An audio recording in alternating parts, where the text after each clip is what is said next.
தற்போது இந்த கலைஞர் 100 ரூபாய் நாணயம் ராஜ்நாத் சிங் பங்கேற்கிறார். அதை பற்றி நாங்கள் என்ன கருத்து சொல்கிறது? கருத்து சொல்கிறதுக்கு என்ன? இந்தி அவங்க எதிர்க்கிறாங்க, ஆனால் அந்த நாணயத்தில் வந்து இந்தி அது உடன்பட்டு தானே அந்த நாணயத்தை வெளியிடுறாங்க.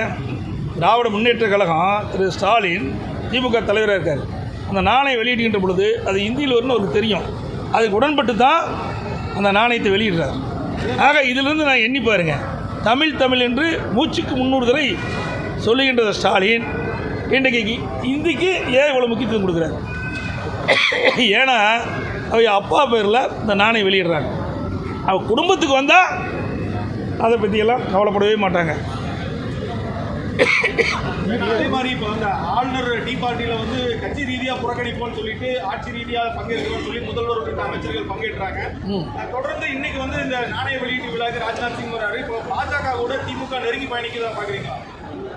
நாங்கள் ஏற்கனவே பல முறை சொல்லிக்கிட்டேன், திமுகவும் பாரதிய ஜனதாவும் ரகசிய உறவு இருப்பதாக சொல்லி கொண்டிருந்தோம். எங்களுடைய நிர்வாகிகளும் சொல்லிட்டு தான் இருந்தாங்க. இப்போ ஊடகம் நம்ம பத்திரிகை நண்பர்களுமே நீ கேள்வி கேட்க ஆரம்பிச்சிட்டிங்க. ஆக பாரதிய ஜனதா கட்சிக்கும் திமுகவும் ரகசிய உறவு இருப்பது என்றது வெட்ட வெளிச்சமாகிவிட்டது. சில விளக்கத்தை மட்டும் நான் இந்த நேரத்தில் சொல்கிறேன். இந்த தேநீர் விருந்தை பற்றி நீங்கள் கேட்டுக்கிறீங்க. ஆர்எஸ் பாரதி திமுகவுடைய அமைப்பு செயலாளர் திரு ஆர்எஸ் பாரதியோடு ஒரு அறிக்கை வெளியிட்டார். திராவிட முன்னேற்ற கழகம் மேதகு ஆளுநர் கொடுக்கின்ற தேநீர் விருந்தில் கலந்து கொள்ளாது. ஆகஸ்ட் 15ஆம் தேதி அதற்காக ஒவ்வொரு ஆண்டும் மேதகு ஆளுநர் அவர்கள் தேநீர் விருந்து கொடுப்பது வழக்கம். அந்த அடிப்படையில் இந்த ஆண்டு கொடுப்பதாக அறிவித்தார். ஆனால் திமுக கட்சி அதனுடைய அமைப்பு செயலாளர் என்று கருதுகிறேன்.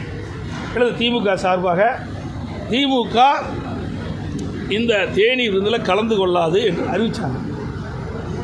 இதற்கு பிறகு திரு அண்ணாமலை பாரதிய ஜனதா கட்சியுடைய தலைவர், நாங்கள் 100 ரூபா நாணயம் திரு கருணாநிதியுடைய 100ஆண்டு விழாவில் 100 ரூபா நாணயம் வெளியிடுறாங்க, அதில் நாங்கள் கலந்துக்கிறோம், நீங்களும் மேதகு ஆளுநர் கொடுக்கின்ற தேநீர் விருந்தில் போய் கலந்துக்குன்னு சொன்னார்.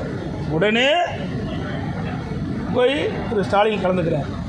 அப்போ திமுக சார்பாக என்ன அறிக்கை வெளியிடுறாங்க? அரசாங்கம் கலந்துக்கும், திமுக கலந்துக்காதுங்கிறாங்க. வேடிக்கையாக இருக்குது. திமுகனா யார்? திரு ஸ்டாலின் தான் திமுக கட்சியினுடைய தலைவர்.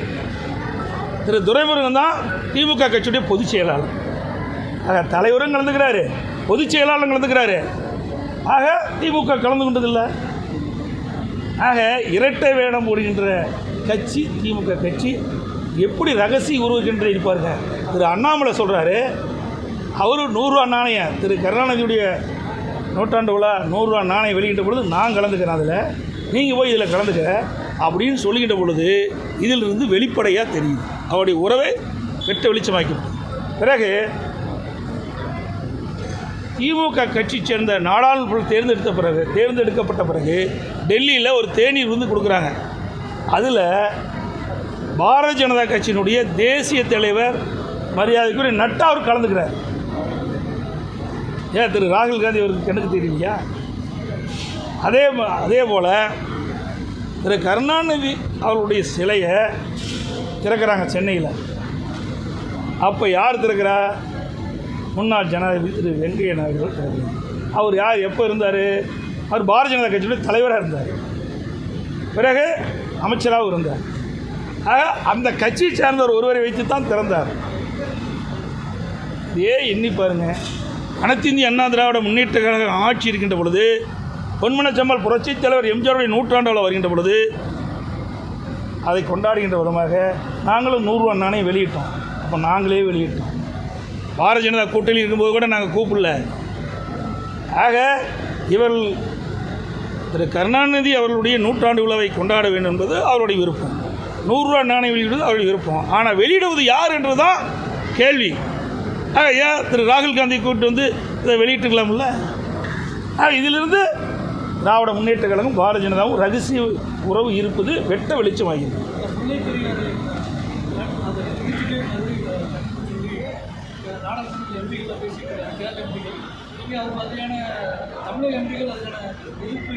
எதையுமே கொண்டாட மாட்டாங்களே. கடந்த ஒரு வாரமா வந்து ஆக நல்லா எண்ணி பாருங்க, அனைத்து இந்திய அண்ணா திராவிட முன்னேற்ற கழக அரசு இருக்கின்ற பொழுது சரி, அனைத்து இந்திய அண்ணா திராவிட முன்னேற்ற கழக நாடாளுமன்ற உறுப்பினர் 37 பேர் இருந்தாங்க. காவிரி நதிநீர் பிரச்சனை வந்தது, உச்சநீதிமன்றம் தீர்ப்பு கொடுக்கப்பட்டு விட்டது. அந்த நிலையில் மத்திய அரசு அந்த தீர்ப்பு அமல்படுத்துவது காலதாமதம் செஞ்சது. உடனடியாக அனைத்து இந்திய அண்ணா திராவிட முன்னேற்ற கழக நாடாளுமன்ற 37 பேர் உச்சநீதிமன்ற தீர்ப்பை அமல்படுத்த வேண்டும் அப்படி என்று குரல் கொடுத்து 22 நாட்கள் நாடாளுமன்றத்தில் ஒத்தி வைத்தோம். ஏன் இப்போ எடுக்க மாட்டேங்கிறாங்க? திரு ஸ்டாலின், திராவிட முன்னேற்ற கழகம், அவருடைய கூட்டணி வச்சு சேர்ந்தவர்கள் 39 பேர் தமிழ்நாட்டில் தேர்ந்தெடுத்துருக்காங்க. என்ன பண்ணிட்டு இருக்கிறாங்க? அந்த கேரளா மாநிலத்தைச் சேர்ந்த நாடாளுமன்ற அங்கே அவருக்கு சாதகமாக குரல் கொடுக்குறாங்க அந்த அரசுக்கு. ஏன் தமிழ்நாட்டில் இருக்கிற நாடாளுமன்ற குரல் கொடுக்குது? எப்பவுமே தமிழ்நாட்டை பற்றி கவலைப்படாத கட்சி தான் திமுக கட்சி, திரு கருணாநிதியுடைய குடும்பம். கேரளாவில் கடந்த ஒரு வாரமாக எம்பிக்கள் உட்பட அந்த மாநில அமைச்சர்கள் இந்த விஷயத்தை ரொம்ப வலுவாக எடுத்துகிட்டு போயிட்டு இருக்காங்க. வயநாடு நிலச்சரிவோட ஒப்பிட்டு முல்லை பெரியாறு பலவீனமாக இருக்குன்னு சொல்லிட்டு இருக்காங்க. ஆனால் தமிழகத்தில் இருந்து ஒரு எதிர்ப்பு குரல் கூட இன்னும் இல்லை அப்படிங்கிற ஒரு இது. அனைத்து இந்திய அண்ணா திராவிட முன்னேற்ற கழக அரசு இருக்கின்ற பொழுது அணை எந்த அளவுக்கு பலமாக இருக்கின்ற என்பதெல்லாம் உறுதி செய்யப்பட்டு விட்டது. இதற்காக உச்சநீதிமன்றம் ஒரு அமைப்பை ஏற்படுத்தியிருக்கின்றது. மத்தியில் இருக்கிற அதிகாரிகள், கேரளாவில் இருக்கின்ற பொதுப்பணித்துறை அதிகாரிகள், தமிழ்நாட்டில் இருக்கின்ற பொதுப்பணித்துறை அதிகாரிகள் இன்றைக்கு ஒவ்வொரு குறிப்பிட்ட காலத்திலும் இந்த அணையை ஆய்வு செய்து அணையினுடைய உறுதித்தன்மை இன்றைக்கு உறுதிப்படுத்திட்டு இருக்கிறாங்க. அதனால் வேண்டுமென்றே திட்டமிட்டு அந்த அணைக்கு ஏதாவது ஒரு பாதிப்பை ஏற்படுத்த வேண்டும் என்பதற்காக கேரளா அங்கே இருக்கின்ற நாடாளுமன்ற அங்கே இருக்கின்ற அரசு ஏதாவது ஒரு காரணத்தை சொல்லிட்டு இருக்குது. அதெல்லாம் உண்மையல்ல. ஏற்கனவே அனைத்து இந்திய அண்ணா திராவிட முன்னேற்ற கழக அரசு இருக்கின்ற பொழுது உச்சநீதிமன்ற தீர்ப்பின் அடிப்படையில் அணையை பலப்படுத்தி 142லேருந்து 152 உயர்த்தலாம் என்று குறிப்பிட்டு விட்டது. அணையை பலப்படுத்துகின்ற முயற்சியில் ஈடுபட்டுகின்ற பொழுது கேரள அரசுக்கு தடையாக இருந்தது. அதனால் அந்த அணையை முழுமையாக நாங்கள் அதை பலப்படுத்த முடியாத ஒரு சூழ்நிலை ஏற்பட்டது. இன்னைக்கு கூட கேரள இணையமைச்சர் சுரேஷ் கோபி வந்து அணையை பார்வையிட்டு பார்த்துருக்காரு. பார்க்கும்போது இன்னொரு பேரிடரை வந்து தாங்கிக்கிற சக்தி கேரளாவுக்கு இல்லை, இந்த டீகமிஷன் பண்ணணும் அப்படிங்கிற மாதிரியான ஒரு அவ என்ன வேணாம்னு சொல்லலாம். ஆனால் உச்சநீதிமன்றம் என்ன தீர்ப்பு கொடுத்துருக்குது? ஏற்கனவே உச்சநீதிமன்றம் அமைத்த குழு ஆராய்ந்து உறுதித்தன்மையை உறுதிப்படுத்தி விட்டது. அதற்காக ஒரு குறிப்பிட்ட 3 மாதமோ 4 மாதத்துக்கு ஒரு தடவை நான் குறிப்பிட்டவாறு இன்றைக்கு மத்தியில் இருக்கின்ற அந்த மத்திய அரசு நியமிக்கப்பட்ட அதிகாரிகள், கேரள அரசில் இருக்கின்ற பொதுப்பணித்துறை அதிகாரிகள், தமிழ்நாட்டில் இருக்கின்ற அரசுடைய பொதுப்பணித்துறை அதிகாரிகள் எல்லாம் நேரடியாக அணைக்கு சென்று உறுதித்தன்மையை ஆய்வு செய்து கொண்டிருக்கின்றார்கள். அணையை பலுப்படுத்துவதற்கு உரிய நடவடிக்கை நம்ம எடுக்கப்பட்டு விட்டது. அதிமுக அரசு இருக்கின்ற பொழுது அதுக்கு உறுதித்தன்மையை உறுதிப்படுத்துவதற்கு உண்டான நடவடிக்கைகள் எடுக்கப்பட்டு அணை பலமாக உறுதியாக இருக்கின்றது. கேரள அரசியல் கட்சிகளுடைய நிலைப்பாட்டுக்கு அதிமுகவுடைய நிலைப்பாடு என்ன? நாங்கள் ஏற்கனவே தெளிவாக சொல்லிட்டோமே. வேண்டுமென்றே திட்டமிட்டு ஒரு தவறான இன்றைக்கி பிரச்சாரத்தை மேற்கொண்டிருக்காங்க. இது கண்டிக்கத்தக்கது. இரு மாநிலம் இன்றைக்கு சுமூகமான உறவு இருக்கின்ற இந்த காலகட்டத்தில் வேண்டுமென்றே திட்டமிட்டு கேரள அரசு, கேரளாவில் இருக்கின்ற அமைச்சர்களோ நாடாளுமன்றங்களோ இப்படிப்பட்ட கருத்தை சொல்வது வருந்தத்தக்கது. இது இன்றைக்கு 5 மாவட்ட மக்களுடைய ஜீவாதார பிரச்சனை, உயிர்நாடி பிரச்சனை. இந்த தென் மாவட்டத்தில் இருக்கிற 5 மாவட்ட மக்களுக்கும் இன்றைக்கு விவசாயத்திற்கு குடிப்பதற்கும் நீர் ஆதாரமாக இருப்பது முல்லை பெரியாறு அணையினுடைய நீர். இது அனைவருக்கும் தெரியும்.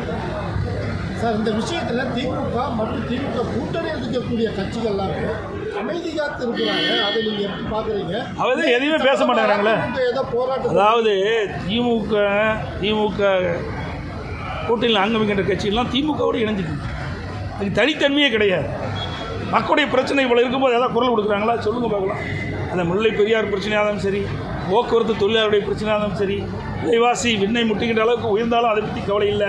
சட்ட ஒழுங்கு தமிழகத்தில் சீர்கட்டாலும் அதை பற்றி கவலை இல்லை. அவர்களுக்கு வேண்டியது அதிகாரம், பதவிகள். அதற்காக கூட்டணியில் அங்கம் வைக்கின்றார்கள். இதுதான் கூட்டணி கட்சியுடைய நிலைப்பாடு. அனைவருக்கும் நன்றி, வணக்கம்.